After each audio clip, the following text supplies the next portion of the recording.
all over the country, there were more people in small cities than were at Donald Trump's inaugurations, in protest in small places around the country. They did it to say with one loud and united voice that they will no longer tolerate a government that spits on their rights while wiping its boots on the Constitution. I forgot my Constitution. I said I was going to bring it down. And how did the President of the United States respond?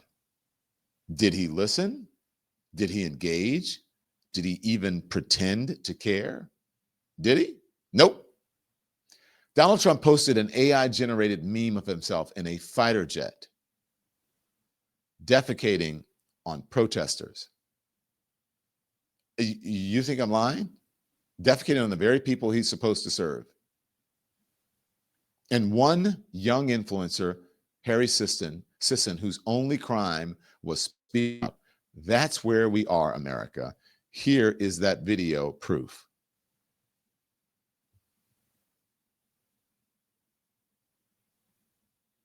Watch closely.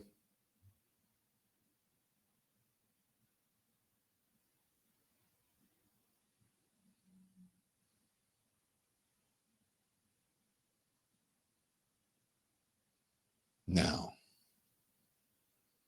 come on now.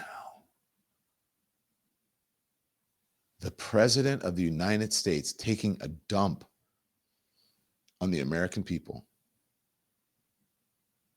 releasing the waste from a jet.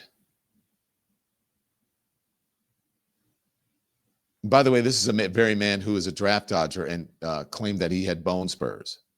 Now, this came from a Twitter exchange, partially a Twitter. Then there was a Twitter exchange with JD Vance and then Harry Sisson, okay, about the poop video. So I showed you the poop video, and then let's show you the tweet from JD Vance. First, Harry says, "Can a reporter please ask Trump why he posted an AI video of himself dropping poop on me with a fighter jet? That would be great, thanks." And then JD Vance says, "I'll ask him for you, Harry." Bizarre. Let's show you the video again, and then we're going to bring Harry in. Here's the video. Unbelievable.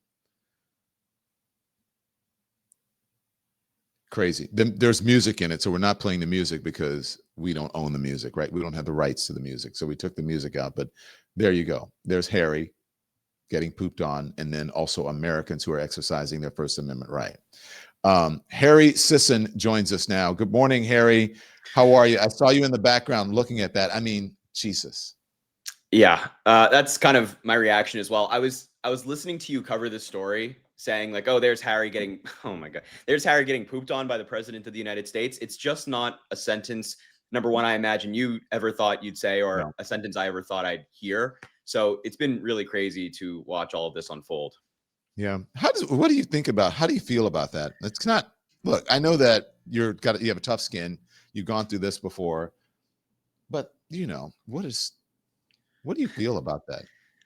Yeah, I mean, I just think, I think this is actually bigger than me. I know that this video was attacking me, but there were also millions of Americans that were also displayed in that video, also getting attacked by the President of the United States. So he's attacking me in a petty, gross, disgusting way. But I think the more concerning story here is that, I think this is his genuine feelings toward peaceful protest, that if he could, he would attack in some way, shape, or form the people who dissent. So I don't think that this is actually it's just about me or like the gross attack. I think this is a broader, more concerning story surrounding the Trump admin.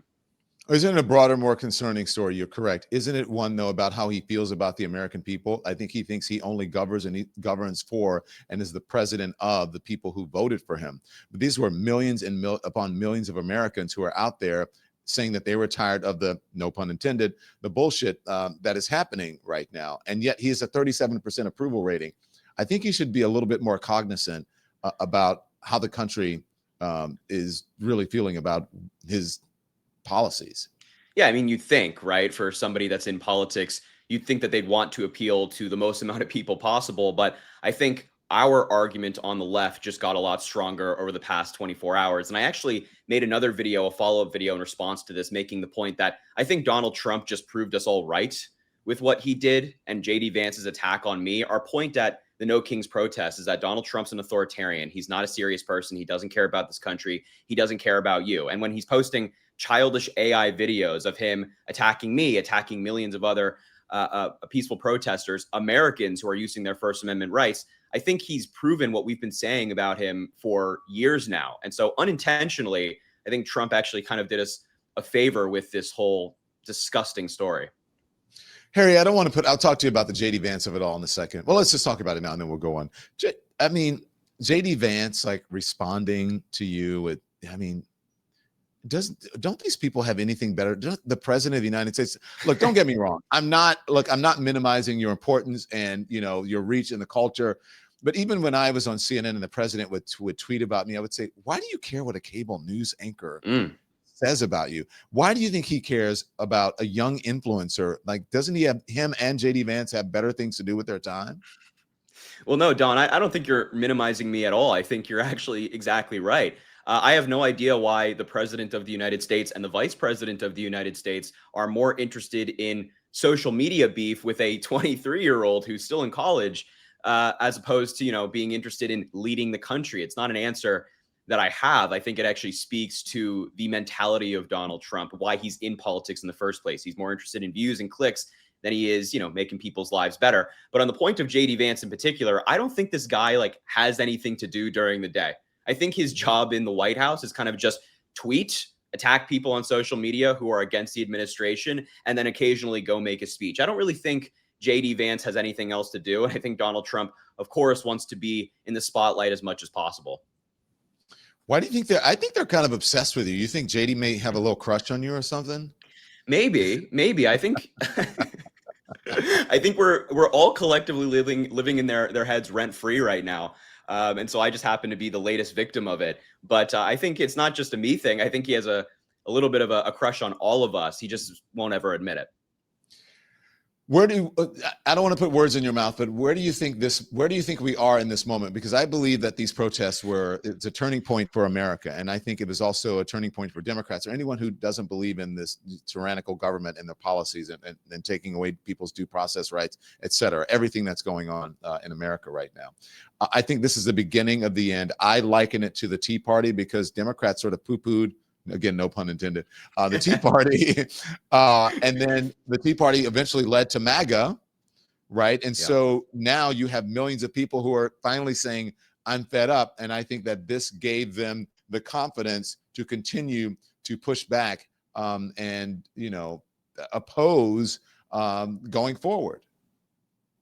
Yeah, I think you make the point really well. I think we are actually in a very pivotal moment in American history and in this administration. You pointed out that Donald Trump's approval rating is a record low. Donald Trump's policies are not going as he promised they would. Prices are still going up. He is failing in every aspect of the presidency. And meanwhile, us on the Democratic Party side, the No Kings protests got bigger from the one in June by 2 million people. 2 million more people attended No Kings across the United States than they did at the last one. And our resistance to the Trump administration is only growing stronger. And you're seeing all these amazing videos of patriotic Americans out there, red, blue, middle, protesting against what Trump is doing, the authoritarian takeover, the tyranny of it all. I mean, it's really something. And so I think Donald Trump is kind of running scared. And that's why I think he kind of engaged in this AI crap. Again, no pun intended. It just keeps coming up over the past couple of days. Listen, they responded by saying that they didn't care about the protesters because I'm meaning MAGA, that it was all old white people, which is shocking to me because MAGA is made up of a whole lot of old white people. So is there any credence to that? Not that it should be dismissed, but there didn't seem to be in the crowd a lot of young people. And so is that concerning for you? Do you disagree with that or agree with that? I actually, I was in the No Kings protests in Manhattan, and of course, I saw a lot of adults in the sense that maybe they were 40 and above, 30 and above. But I also saw a lot of young people. A lot of young people came up to me and said that they appreciated my content. So maybe I'm just biased from the amount of people I talked to that were especially on the younger side. But I don't know. I thought there was a good representation of all backgrounds and all ages at the one I went to. At least I can only speak for Manhattan. Yeah. So the youth are involved, you believe, in this moment going forward, Harry?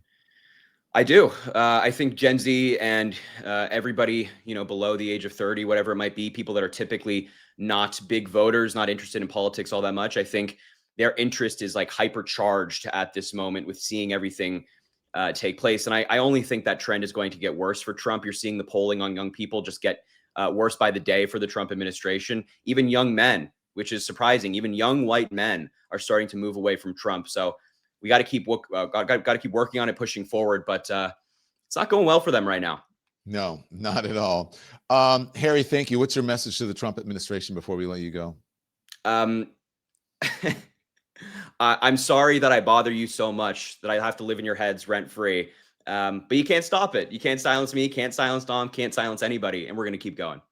Harry Sisson, thank you. And by the way, I mean, whatever it did wonders for your hair. Whatever, your hair looks good this morning. Whatever they. Thank you. I just got out of the shower. I have to go to a meeting now, but I just got out of the shower, so it's all fresh. I was trying to make a joke about the poop, but that's okay. Anyway, Harry. It hasn't hit yet. It still is like, this is a surreal moment. So, Yeah. Harry, take care. Be safe out there. Okay. And we appreciate you coming on. Harry Sisson, everyone. I mean, it's outrageous, don't you think, what happened? We think Harry's one of the leaders, one of the young leaders who are on the right side of history. Thanks, everyone, for watching. Your support means the world to us. So make sure you hit the like button and you subscribe to our channel to make sure that you never, ever miss a video. We're live every day, 10 a.m. Eastern Time. We drop even more content at 2 p.m. Eastern and 5 p.m. Eastern. And if you want more Don Lemon Show content, we'd love for you to become a member of the Lemon community, where you will receive access to special community posts. You'll get exclusive content and members-only live shows. So head over to our channel page or click the join button on this video. Again, thank you for watching. We appreciate your love and your support, and we will see you next time.